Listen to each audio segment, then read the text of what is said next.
शास्त्रों में बहुत सुंदर नियम आया है। निर्विन्ना निंतरा भमन स्वदि इंद्रियत्र स्वनातः येन संभाव्यमाने प्रपन्नांधं तमः प्रभो।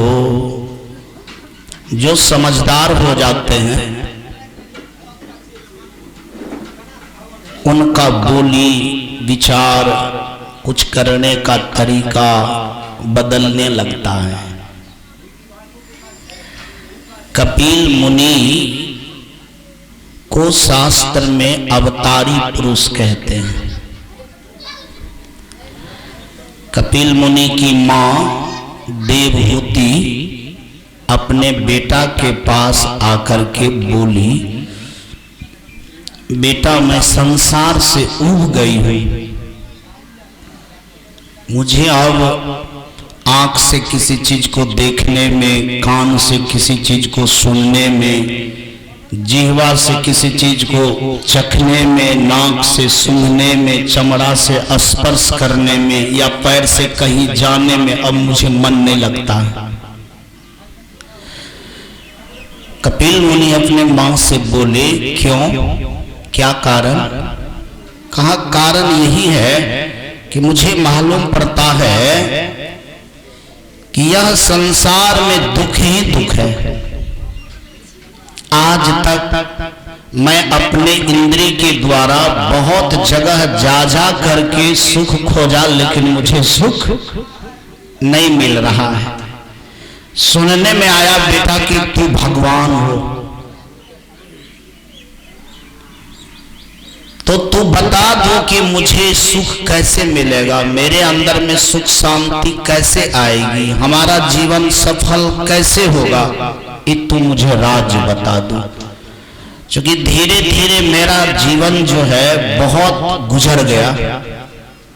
सबको पता है कि एक एक क्षण हम सब लोग का समय बढ़ता नहीं है, घटता है।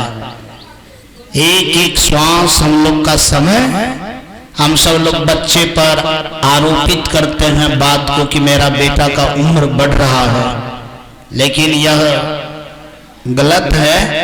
हम ऐसा कहें कि हमारा बेटा का आज से उम्र क्या हो रहा है, घट रहा है, लेकिन ये बोलने में अच्छा नहीं लगता, लेकिन इसीलिए उल्टा ही बोल बैठता हूं। और सबको पता होना चाहिए कि हम सब लोग का समय धीरे धीरे क्या होता जा रहा है, बीतता जा रहा है। देवहूति को इस बात का बहुत दर्द है कि मेरा कोई भी अंग, मन, तन अच्छा चीज में नहीं लग रहा है जिनसे कि मुझे परमानंद की प्राप्ति हो, हम मुझे जीवन में मतलब मुक्ति मोक्ष की प्राप्ति हो, ऐसा कुछ नहीं आया। इसके लिए उनको चिंता है और चिंता में हो करके इस तरह से बेटा के पास में अपनी बात को रखने का प्रयास करती है। हकीकत तो यही है कि हम लोग के भी पास ऐसा चिंता कभी नहीं है और इस तरह के मैटर को लेकर आज तक किसी संत महात्मा के पास नहीं गए होंगे। यह कथा इसलिए मैं सुनाता हूं कि हम लोग के भी अंदर कुछ सही चीज की पहले जिज्ञासा हो जाए। बिना जिज्ञासा हुए अगर किसी को आप कुछ देते भी हैं तो उसका उपयोग वो सही ढंग से करेगा क्या? वो तो तब करेगा जब उनका जिज्ञासा होगा या उस बात से उनको लगाव होगा या उस क्या कहते हैं सामान से उनको ऐसा होगा कि बेनिफिट होगा, तब वो प्रयोग करेगा। लाख महात्मा कुछ कह देंगे, लेकिन जो चीज आपको जरूरी नहीं है आप सुन लेंगे और भूल जाएंगे, न कि उसका आप प्रयोग करेंगे। लेकिन आप प्रयोग करें, इसीलिए कि जिस तरह से देवहूति का समय बीत रहा है वैसे हम लोग का भी समय बीत रहा है। इसीलिए हम सब लोग इस बात का इस तरह से गुणानुवाद कर लें। चली जा रही है उम्र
सब तुम्हारे तेरी मंदी चली जा बुराई से मन को अपने हटा लो,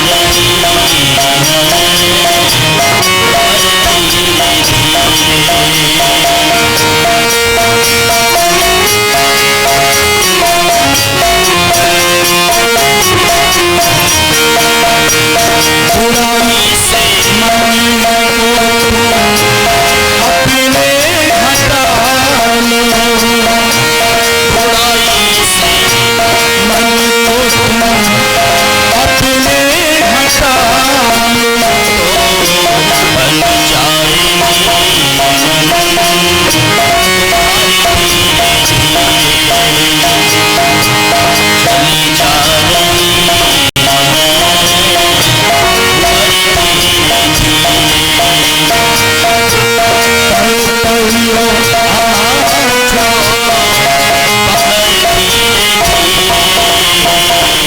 चली जा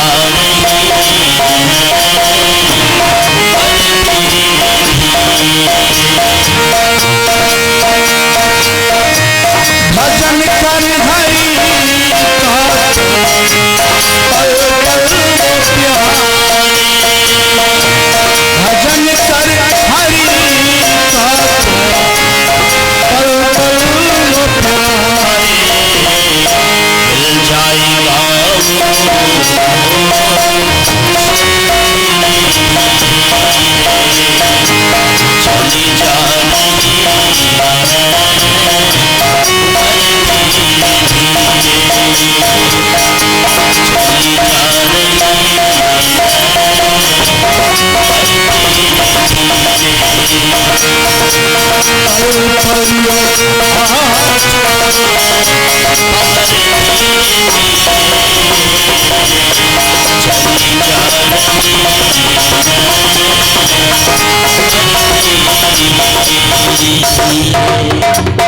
बात तो हम सब लोग समझ ही रहे हैं। अगर समझते हैं तो इस बात को समझना बहुत जरूरी है।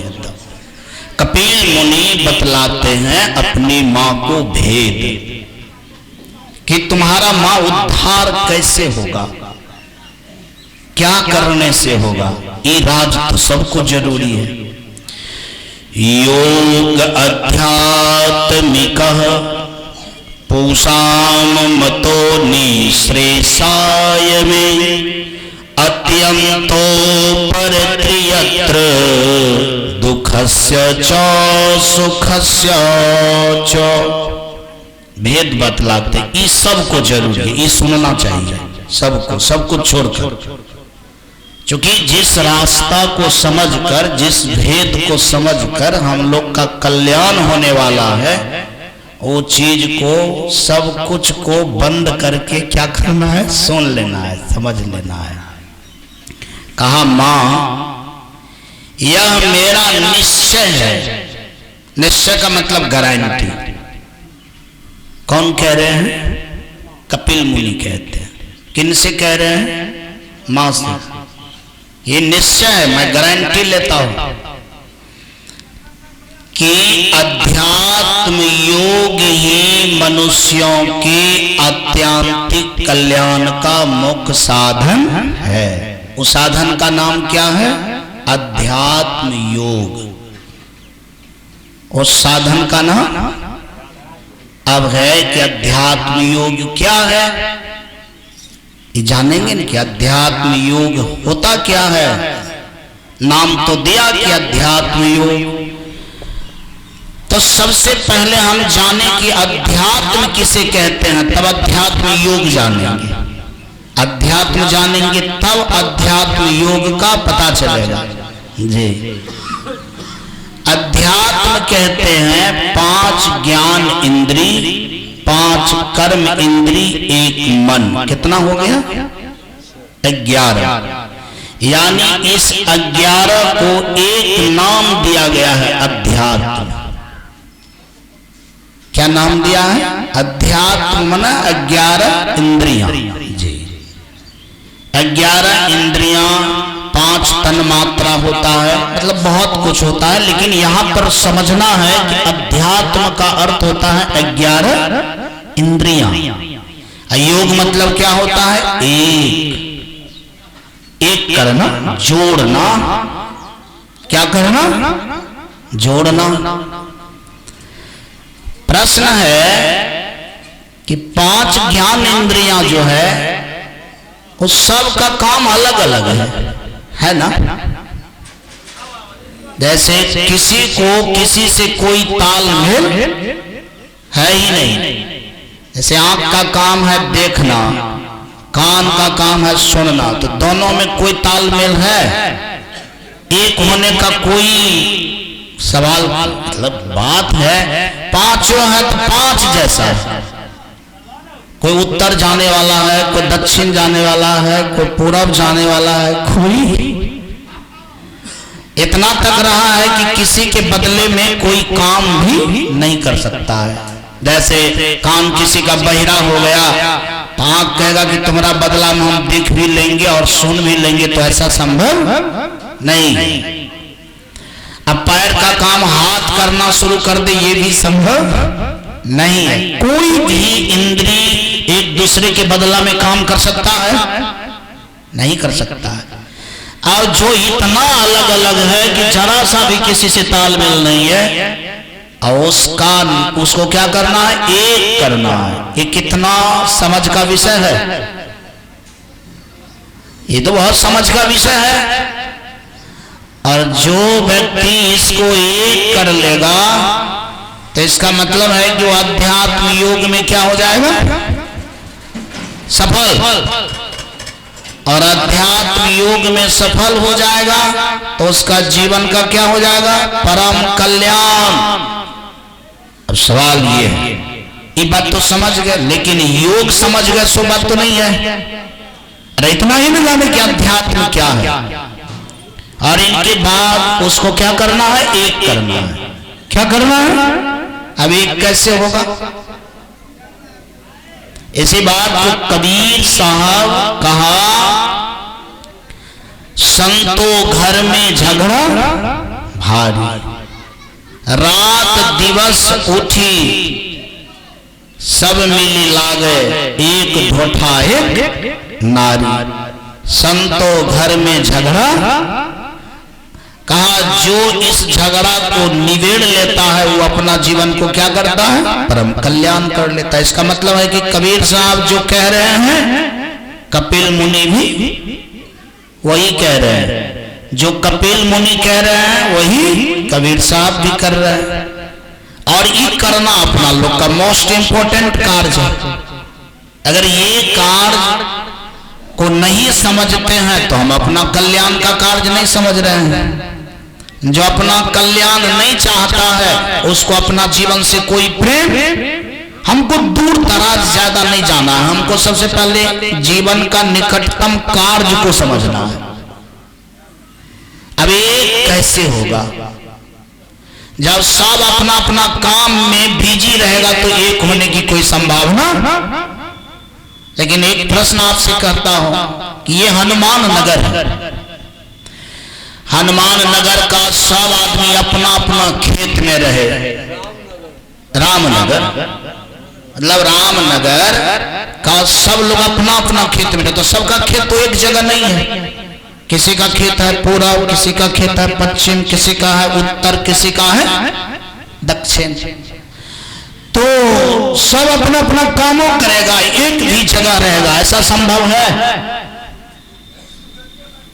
सब अपना अपना कामों करेगा, एक को जगह रहेगा एक समय में, है संभव? की पूछ लिया? एक ही समय में सब अपना अपना खेतों में रहेगा, एक को जगह रहेगा, है संभव? कहिए ना संभव होगा। तब तो सब अपना अपना खेत में रहेगा। कोई रहेगा 1 किलोमीटर दूर में, कोई रहेगा आधा किलोमीटर दूर में, कोई 1 कोस दूर में, कोई बारी में, कोई दरवाजा पर, कोई अंगना में, कोई भैंस के पास, कोई गाय के पास। तो एक जगह संभव, लेकिन मीटिंग करके सब आदमी अपना अपना काम छोड़ दे और तब कहे कि सत्संग में एक जगह हो जाएंगे, तो ये बात संभव है कि नहीं है? तब तो ये बात संभव है, ये सब अपना अपना काम छोड़ देगा।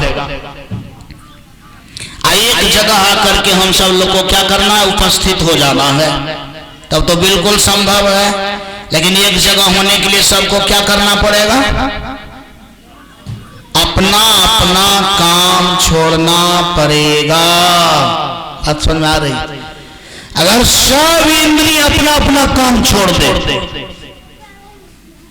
रामनगर के लोग की तरह, जैसे हम लोग सब काम छोड़ करके अभी एक मतलब यहाँ पर बैठा हो, आंख भी देखना छोड़ दे, जैसे देवहूति के मन में देखने का क्या हो गया, मन समाप्त हो गया। अब हमको नहीं देखना है। आइए मामा जी बैठिए, थोड़ा सा इस बात पर जरूर विचारिए आप जी।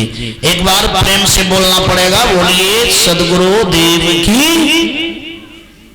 क्या मैं कहा आप लोग से कि जैसे देवहूति के मन में हुआ कि अब बेटा हमको संसार के कोई चीज में इंटरेस्ट नहीं, हम थक गए, ये सब इंद्रिय हमको परेशान कर दिया है बहुत दिन से, अब हम इस सब का नेचर जान गया हो, ये सब दुख देने वाला है, इसमें सुख देने वाला कोई भी चीज नहीं है, और इनका मन भी भरने वाला ना, आंख का मन भरने वाला है, न कान का, न जीवा का। आज तक इतना बढ़िया से बढ़िया चीज खा लिया हूं, जी जवाब दिया है कि आप वो सब चीज नहीं चाहिए। अरे सब दिन तो उसका टारगेट बढ़ता ही जा रहा है कि आज बढ़िया चीज है तो कल उनसे भी थोड़ा क्या होना चाहिए, बढ़िया चीज होना चाहिए। देखिए, तो सवाल है कि देवहूति के तरह अगर हम लोग के अंदर में थकान आ जाए, थकान का मतलब कि नहीं देखने से कोई फायदा उतना, संसार को सुनने से उतना फायदा, तब क्या करना है कि एकता में बल है, कौन चीज में बल है, और हम सब इंद्रिय को क्या करेंगे, एक करेंगे, और एक करने के लिए सबको क्या होना पड़ेगा, फ्री, सबको क्या होना पड़ेगा। आज जो फंक्शन में यहाँ पर सब लोग आए हुए हैं तो उधर से फ्री होकर के ना आए हुए हैं ना, चाहे एक दिन के लिए, चाहे एक घंटा के लिए, चाहे जितना ही समय के लिए, तब ना एक जगह पर हो। कहा जाता है कि अगर उसी तरह से थकान हो जाए, क्या हो जाए, और बैठ करके सब काम अपना अपना बंद कर दे, तो सब इंद्रिय क्या हो जाएगा, एक जैसा हो जाएगा। कैसा हो जाएगा, कहा जो इस तरह से करने के लिए जान लिया, इसका मतलब है कि वो अध्यात्म योग में क्या हो गया, सफल हो, और अंदर का खींचा तानी क्या हो जाएगा, बंद हो जाएगा। जैसे आप कहेगा कि देखो, काम कहेगा सुनो, तो खींचा तानी, जब ये भी काम छोड़ दिया, ये भी काम छोड़ दिया, तो खींचा तानी क्या हो जाएगा, समाप्त। घींचा तानी समाप्त हो जाएगा तो झगड़ा क्या हो जाएगा, झगड़ा क्या हो जाएगा, बंद। तो वहां घटित क्या होगी, मतलब इतना झगड़ा बंद हो जाएगा तो क्या होगा, शांति मिलेगा। अरे झगड़ा समाप्त हो जाएगा तो क्या होगा, निदान हो गया ना। अब जो लफड़ा था वो क्या हो गया, समाप्त हो गया। तो माँ को भेद बताए कपिल मुनि की माँ तुम अध्यात्म योग करो। तुम क्या करो, कहा अध्यात्म योग का तात्पर्य जो है कि जब सब इंद्रिय में योग हो जाएगा, जब थकान तुमको है तब सफर जाएगा। अरे जिनका मन में भरा है उनके लिए भारी है, लेकिन अब तो तुम्हारे लिए भारी नहीं है। तब तो तुम तो मालूम पड़ता है कि जैसे पका हुआ यदि कोई फल हो तो न उनको टूटने में पेड़ से मुश्किल होता है, न ही खाने में कोई खटास। मतलब पेड़ से भी स्वाभाविक ढंग से टूट सकता है, गिर सकता है, पका हुआ क्या कहते हैं, कोई भी फल को तोड़ना नहीं पड़ता है, ऑटोमेटिक गिर जाता है। तुम्हारा तो अंदर संसार को देख करके समझ करके पक गया है ना मन, इसीलिए ना तुम्हारा इंद्रिय जवाब दे रहा है कि मैं अब नहीं फंसूंगा। इसका मतलब है कि तू अंदर से पक गई है, समझदार हो गई है।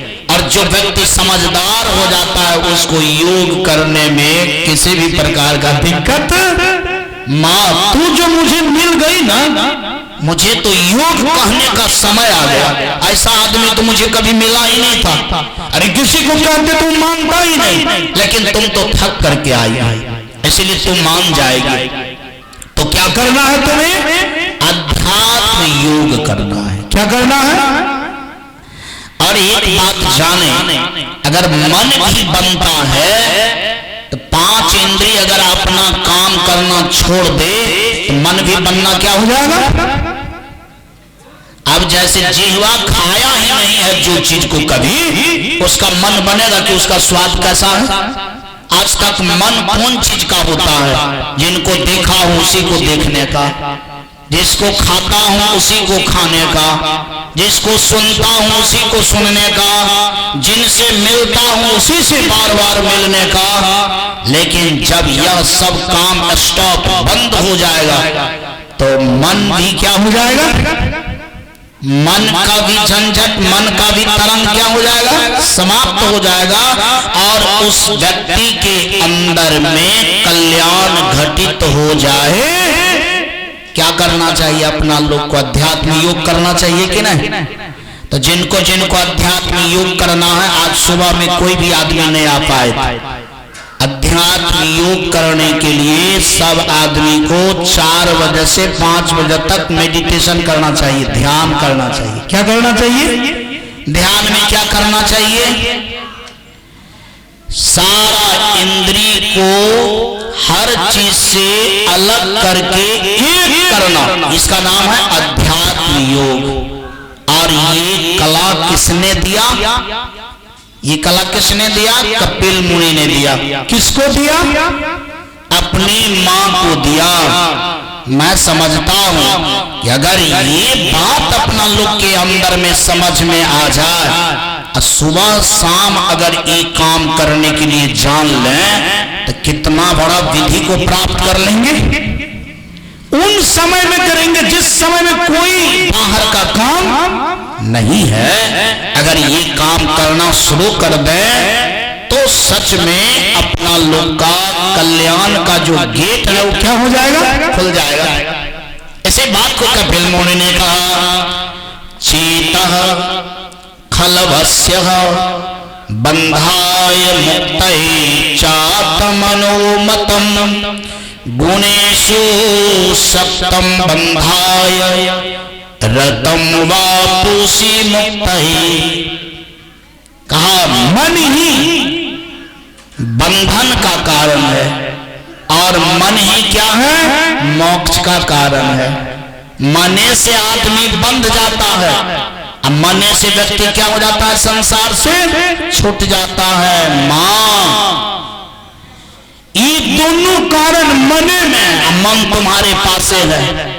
अब तुम अपने मन का चेक करो कि तुम बंधन में हो कि तुम मुक्त हो। जैसे अभी हम सब लोग को कोई कह दे कि आपका हाथ बंधा हुआ है, मानने के लिए तैयार होंगे? क्यों? इसलिए हमारा हाथ खुला है, चारों बगल हमारा जा सकता है।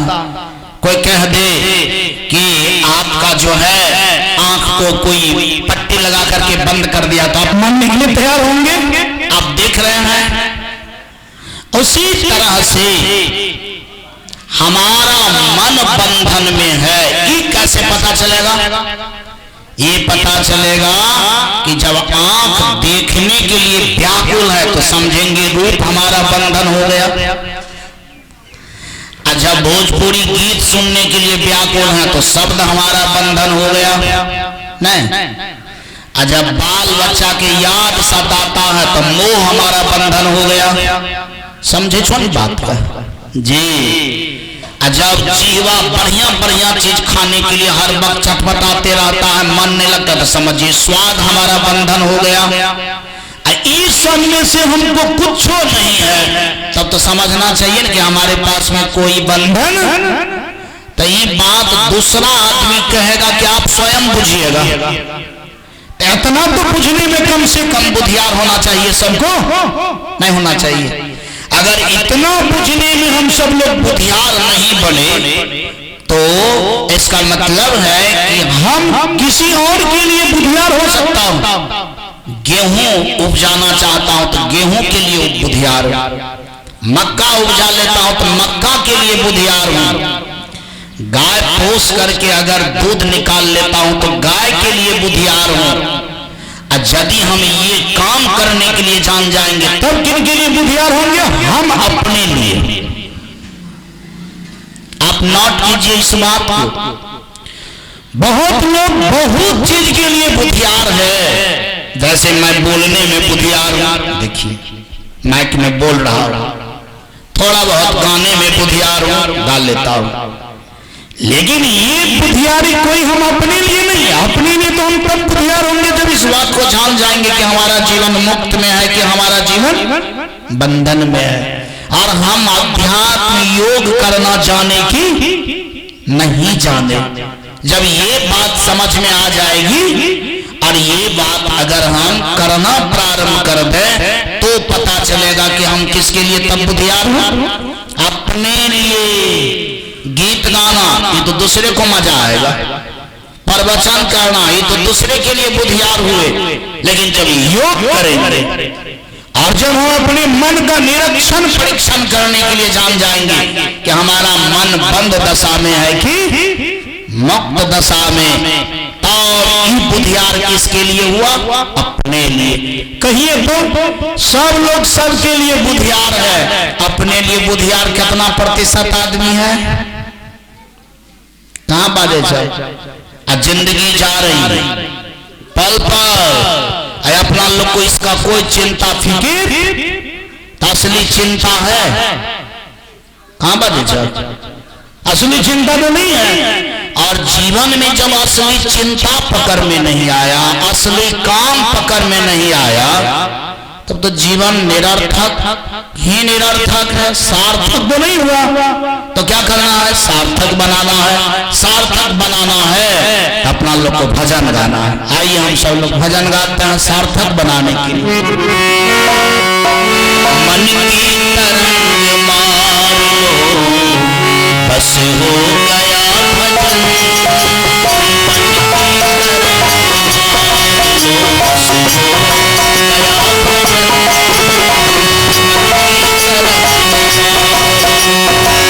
आदत बुरी सुधार लो बस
सुनकर करो क्षमा,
साथ है सतगुरु कबीर का, सिद्धांत साथ है सतगुरु कबीर का।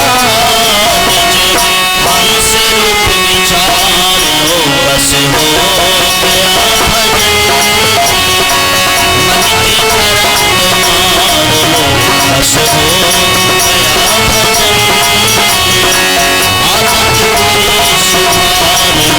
सुधार लो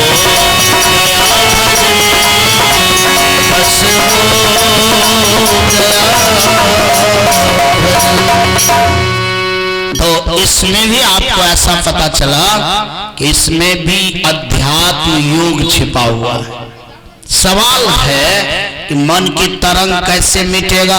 जैसे कभी कभी हम सब लोग प्रश्न खड़ा देते हैं, मने तो नहीं मानता है, मन क्या होता है, मानता ही नहीं, करें क्या। इसका मतलब है कि मन की तरंग को मिटाने का साधन का नाम है अध्यात्म योग। क्या है? अब जैसे ये भजन केवल हम गा ले कि मन की तरंग मार लो बस हो गया, लेकिन मर भी नहीं करेगा। जैसे हम प्रत्येक दिन गाएं कि खेत जोत लो मकई बो दो पटवन कर दो कमा दो, तो ये गाने से थोड़ी मक्का हो जाएगा। उसके लिए तो ट्रैक्टर वाले को ले जाना पड़ेगा, फिर बीज उसमें क्या करना पड़ेगा, बोना पड़ेगा, खाद ला करके देना पड़ेगा, उसमें श्रम भी करना है, इसके बाद मेटर भी खर्चा होगा। उसी तरह से ये बात है कि मन की तरंग मर जाए तो भजन हो जाएगा, कल्याण हो जाएगा, लेकिन उस तरंग को मारने का उपाय का नाम क्या है? अध्यात्म योग। जो आदमी अध्यात्म योग को समझकर इस बात को करना प्रारंभ कर दे, तब समझना चाहिए कि मन के तरंग को मारने के लिए क्या है? राजी है। क्या है? हाँ, राजी है। अब जैसे सुनने के लिए राजी हो गए, लेकिन ये तो सुनने के लिए राजी हुए, करने के लिए तो राजी नहीं हुए। जब करने के लिए राजी हो जाएंगे तब जब सोचेंगे कि मुझे इस तरह के काम करना है, तब अपना लोग का नक्शा क्या हो जाएगा? चेंज हो जाएगा, बदलाव आने लगेगा। तब किसी को कहने की जरूरत नहीं पड़ेगा कि आप ध्यान करें, आप भजन करें। आप जान जाइएगा कि मन की तरंग मारना जीवन का सर्वोपरि कार्य। इसका मतलब है कि जीवन का फर्स्ट कार्य, जीवन के शुरुआत का कार्य, निकटतम कार्य अध्यात्म योग। क्या? अध्यात्म योग। और यह योग कैसे होगा? बैठकर। कैसे होगा? ध्यान कर। कैसे होगा? ज्ञान से। ये जो सोचेगा कि बिना ज्ञान का भी हो जाएगा, सो भी संभव। जो भी बातें हो रही है ये केवल अगरबत्ती दिखाने से, हाँ, दीप भी जलाने से केवल, इनके लिए हम सब लोग को ज्ञान भी चाहिए। इसीलिए परमाराध्य गुरुदेव ने कहा, गुरु बिन ज्ञान नहीं, गुरु बिन ध्यान नहीं, गुरु बिन निज रूप पर तन जान है। अब ये भी सुनने अपना लो कि देवहूति माँ को जब समझ आई इस बात का, तो किसी और को नहीं, अपने बेटा को ही गुरु बनाने के लिए क्या हो गई? राजी हो गई। अरे कहने के लिए बेटा है, लेकिन जो चीज की मांग कर रही है, इसमें कहीं बेटा और माँ का संबंध दिख रहा है? यहाँ तो कल्याण से संबंधित बात है ना, यहाँ तो कोई ममता प्यार की तो बात नहीं हो रही है। वहां से कनेक्शन को क्या किया जा रहा है? हटाया जा रहा है। तो मेरा कहने का तात्पर्य ये है, यह चीज बिना सही गुरु से संभव नहीं है। मन क्या है?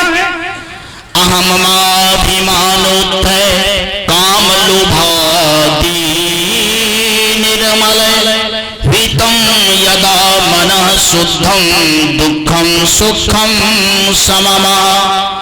कहा जब हम लोग के अंदर हर वक्त चलता रहता है मेरा तुम्हारा उसका, ये मेरा है ये तुम्हारा है, इसका मतलब है कि ये कौन चीज का कमाल है? कौन चीज का कमाल है? मन का। कौन कौन चीज का कमाल है? मन का। कहा इसी कमाल के कारण आदमी के अंदर में विकृति भी आती है ना। मान लिया जब किसी चीज को अपना कहते हैं कि ये मेरा है और उसमें कोई डिस्टर्ब करने लगता है, वो कहता है कि मेरा है, तो वहीं लाठी चार्ज हो जाता है। क्या हो जाता है? और तरह तरह की दुश्मनी, तरह तरह की घृणा, जहाँ प्रेम वो प्रेम क्या हो जाता है? खत्म। इसी बात को रामचरितमानस पढ़ने से पता चल जाएगा कि राम के तरफ जब राज आ रहा था कोई बात नहीं, और वही राज जब भरत के पास चला गया तो किसी भी प्रकार का मेरा का प्रश्न आया वहां? बाजा सब लोग, अरे राम के भी अंदर तो मेरा का प्रश्न नहीं आया कि नहीं राज मेरा है, मैं बड़ा भाई हूँ, मैं बड़का बेटा हूँ, बड़का बेटा का राज होता। ये मेरा शब्द आया राम जी में। इसका क्या अर्थ हुआ? इसका अर्थ हुआ कि राम भगवान के जीवन अध्यात्म योग में कहां बादशाह को सफल है। क्या है? मन का तरंग खत्म है। और वही बात घटित हो गई कहा? भरत। यहाँ भी मेरा का प्रश्न क्या हो गया? खत्म। मेरा का प्रश्न क्या हो गया? तो बताइए, जहां मेरा तेरा का प्रश्न ही नहीं है वहां घृणा या द्वेष या किसी भी प्रकार का कलह संभव है? जहां मन की तरंग समाप्त वहां प्रेम ही प्रेम। क्या है? हम पूछते हैं मेरा तेरा है ये नहीं है, तब इसका मतलब है कि 2 4 5 मिल करके क्या हो गया? क्या हो गया? हाँ, मेरा कहने का अर्थ ये है हम सब लोग धीरे धीरे ये सब बातों को मनन करेंगे। अरे एक बाइक तो संभव नहीं है ना, लेकिन क्या करेंगे? धीरे धीरे। कौन चीज पर मनन करेंगे कि हमारे अंदर में अध्यात्म योग कितना प्रतिशत, हमारे अंदर में मेरा तेरा वाला भावना जहिया से जन्म लिए कमले की बढ़ले जा रहा है। चेक करने की बात है ना। हम लोग खेत में पानी देते हैं, पानी बढ़ गया कि किधरों नहीं गया, इस बात को तो समझ जाते हैं ना आंख से। अनुभव से मनन करने से ये बात का पता चल जाएगा ना कि हमारे अंदर में कितना प्रतिशत अध्यात्म योग बढ़ रहा है, कितना प्रतिशत हमारे अंदर में ईर्ष्या द्वेष बढ़ रहा है कि घट रहा है। बढ़ रहा है तो समझेंगे कि विपरीत दिशा में जा रहा है, और यदि घट रहा है तो समझेंगे कि अपना रास्ता की तरफ जा रहा है। बात समझ में आ रही है? तो कहा गया है कि ये मेरा तेरा जो शब्द है यही मन का तरंग है। क्या है? यही मन का, हाँ, खुट्टा या तरह तो चाहे जेब है जाए, यही मन का तरंग है। और जहां मन का तरंग ज्यादा हो जाता है, वास्तव में उस तरंग में धरती पर से व्यक्ति को क्या होना पड़ता है? जाना भी पड़ जाता है। लेकिन जब तरंग ही नहीं रहता है तो वहां लड़ाई झगड़ा इधर उधर की बात कुछ भी नहीं रहता। और ऐसे ही जन को साधु में भी मन लगता है।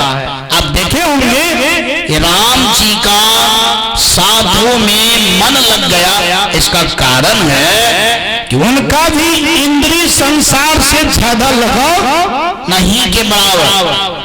और इसका मतलब है कि जो व्यक्ति में ये योग है, साधना है, संसार को समझता है, वही आदमी को साधु में मन। इधर आप देखें, जितना भरत का मतलब साधु में मन, तो साधु हो गया, राम को साधु की तरफ जीना है। इसका मतलब है कि साधु के गुण को उन्होंने धारण कर लिया, और राम भगवान साधुता को धारण करके साधु के पास रमन करने लगा। देखिए तो ये समय अपना लोग के लिए कितना दुष्भार है, और कब ऐसा समय आएगा नहीं, जब अपना लोग के जीवन में ऐसा समय आ जाए, तब समझना चाहिए कि जीवन का क्या हो गया? शुभ हो गया। क्या हो गया? और जब तक वो समय नहीं आया तब तक क्या समझेंगे? अशुभ समझेंगे। देखिए 52 मिनट हो गया है, 8 मिनट समय है, तो मैं अभी के सत्र में सब आदमी से आग्रह किया कि सभी लोग को अध्यात्म योग से जुड़ जाना है, मन के तरंग को मिटाने के कार्य में लग जाना है। इस कार्य का नाम है निज कार्य। इस कार्य का नाम, हाँ, निज कार्य। दूसर के कार्य में थोड़ा लेट सेट भी, लेकिन अपना कार्य में कोई लेट सेट। आज तक हम लोग दूसरे के कार्य में व्यस्त रहता हूँ, अपना कार्य का कोई ठिकाना ही। और यही अपने कार्य को समझाने के लिए किसको आना पड़ता है? साधु महात्मा।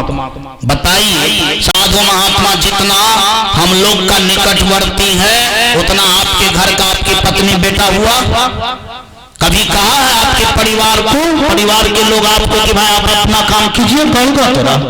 इसका मतलब है कि जब आपको अपना परिवार का लोग अपना काम नहीं करने के लिए कहता है, इसका मतलब है कि वो आपका सही अपना आदमी नहीं है। संसार में अगर कोई खास अपना है, उसका नाम है महात्मा जी।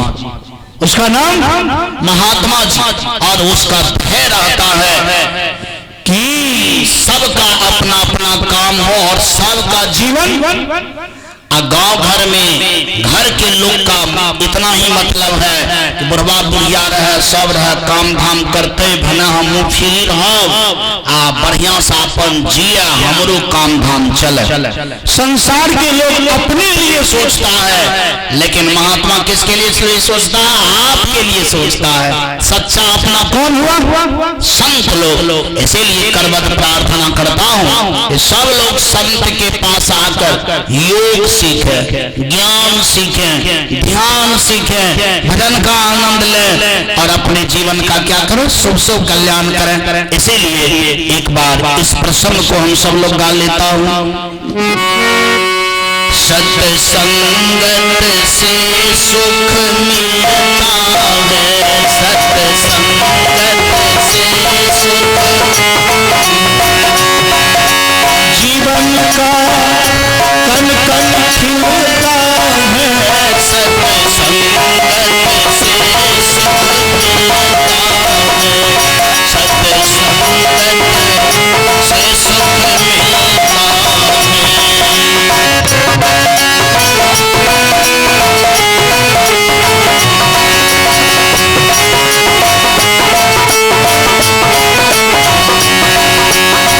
मानव को जैसा रंग मिले, कपड़े को जैसा रंग मिले, मानव को जैसा संग मिले, कपड़े को जैसा रंग मिले,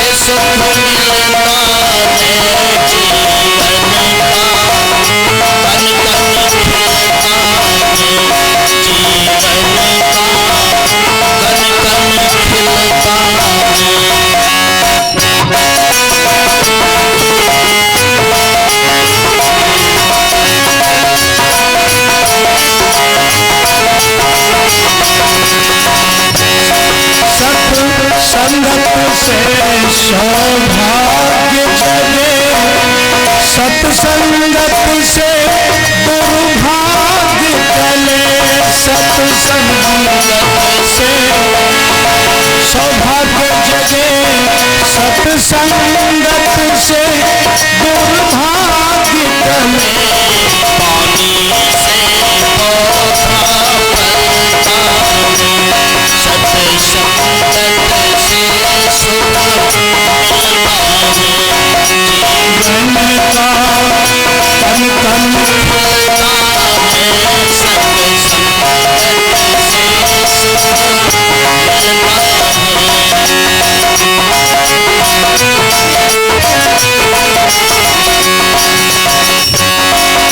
सत्संगत से सद्ज्ञान मिले, सत्संगत से भगवान मिले, सत्संगत से सद्ज्ञान मिले, सत्संगत से भगवान मिले। जीवन का कण कण खिलता है, सत्संगत से सुख मिलता है, सत्संगत से सुख मिलता है। और सत्संगत का तात्पर्य इतना ही नहीं होता है कि महात्मा के पास में आकर के बैठ गए, भजन सुने, सो नहीं। सच्चा ज्ञान जो है, साधनात्मक ज्ञान जो है, यानी उस ज्ञान से जुड़ना साधु का संग का क्या है, फल है। क्या बोले, एक भजन और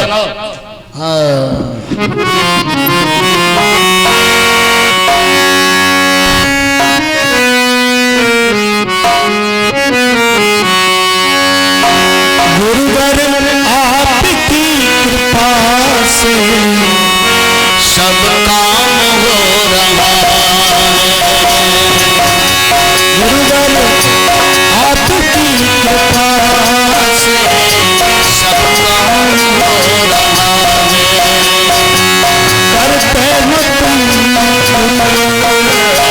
घटित बात आपके जीवन के अंतःकरण में जब होना शुरू होगा, तब योग में मन लगेगा, तब ध्यान में मन लगेगा, तब आपका निज काम का जहाँ मतलब खबर मिलेगा कि आखिर मैं कितना पीछा हूँ। और जब ये सब बातों के तहत काम होना शुरू होगा, तब जीवन का एक अलग चमत्कार आपके जीवन में अपने से दिखेगा। तो आज के सत्र में इतना ही, क्योंकि समय का उल्लंघन करना सही बात नहीं है। जो समय निर्धारित किया गया है, उस समय से प्रारंभ, समय से बंद, क्योंकि सब कुछ समय से होता है। इसीलिए हर चीज भी कैसे होना चाहिए, समय से। समय से जिंदगी है, समय से सांस है। आप नियम से ब्लड चलता है, नियम से दुनिया चलती है। तो सत्संग को भी किस तरह से रखना है, नियम से ही रखने में अच्छा है, बेहतर है। इन्हीं शुभकामना के साथ वाणी में विराम।